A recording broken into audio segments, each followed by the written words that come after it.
হে নদাই গদাই, ভালো করে খাও দেখি। কখন থেকে শুধু ডাল আর ভাত নিয়ে বসেই আছো? না, আর কিছু খাবো না। হ্যাঁ, মা বলে দিয়েছে শুধু একটু ডাল ভাত। মাংসের গন্ধ পাচ্ছি, জিভে জল আসছে, তাও কিন্তু খাওয়া যাবে না, তাই না রে গদাই? হ্যাঁ, তাই শুধু একটু ডাল আর ভাত। কি কি বলে এরা? দেখো দেখো অরূপ, এদের জন্যই নাকি গণেশের ঘুম হচ্ছিল না। যত সব, এখন এত খাওয়ার কে খাবে? তাই তো, কি আশ্চর্য, মহা আশ্চর্য। এই যে বাপু নদাই গদাই, খাবো না বললে তো হবে না। এত খাওয়ার সব নষ্ট হবে নাকি? 3টে খাসি বেশি কাটিয়েছি শুধু তোমাদের জন্য।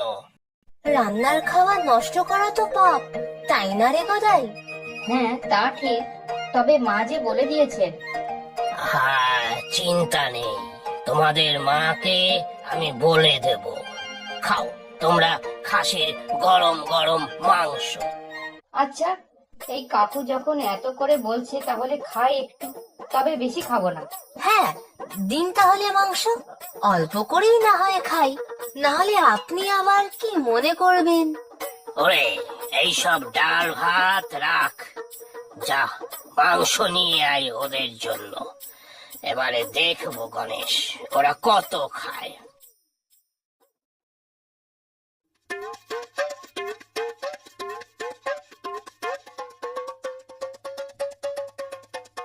আহ, কি ভালো হয়েছে! সকালে মা যেমন ভালো রান্না করেছিল, ঠিক তার মতোই। এই যে দাদা, হাত দিয়ে না, বালতি ঠেলে দিন তো পাতে। সত্যি কাকু, কি ভালো মাংস!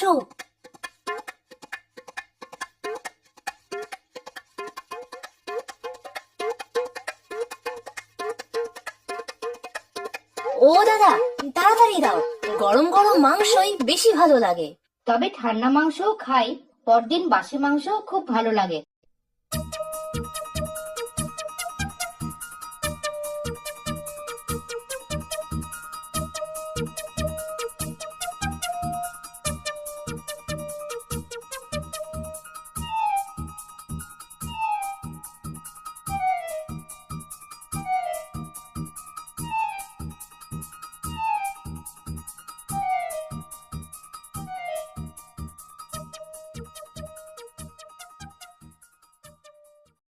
ও দাদা, বুঝছেন কিছু?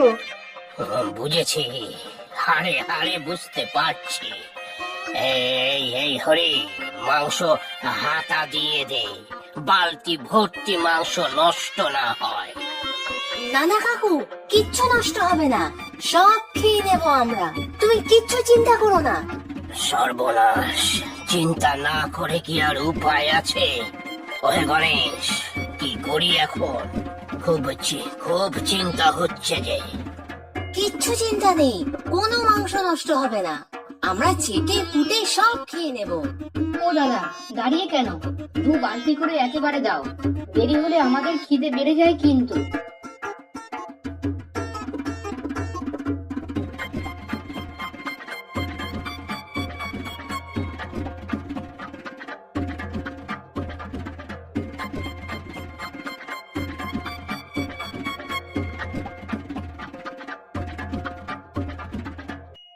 ও ভাই গণেশ, আমার ঘাট হয়েছে, তুমি ঠিক।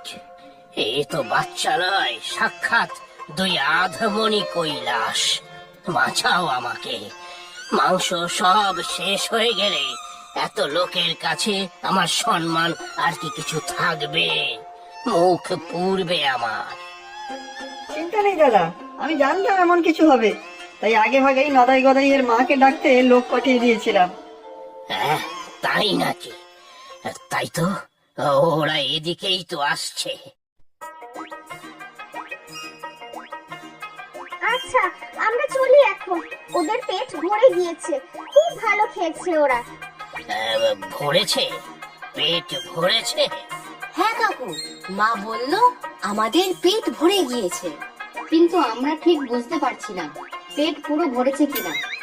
আরো মাংস খেতে পারতাম আমরা। হ্যাঁ, আরো খাবে? না না, আজ আর নয়। আমিও বাড়িতে 5 কিলো মাংস রান্না করে খাইয়েছিলাম। আচ্ছা কাকু, আজ তাহলে যাচ্ছি। পরের বছর পিকনিকে আবার আসবো। হ্যাঁ, বাড়ি থেকে মাংস না খেয়েই আসবো, যাতে একটু বেশি খেতে পারি। কি বুঝলেন দাদা? পরের পিকনিকে আমি নেই ভাই, ছেড়ে দে মা, কেঁদে বাঁচি।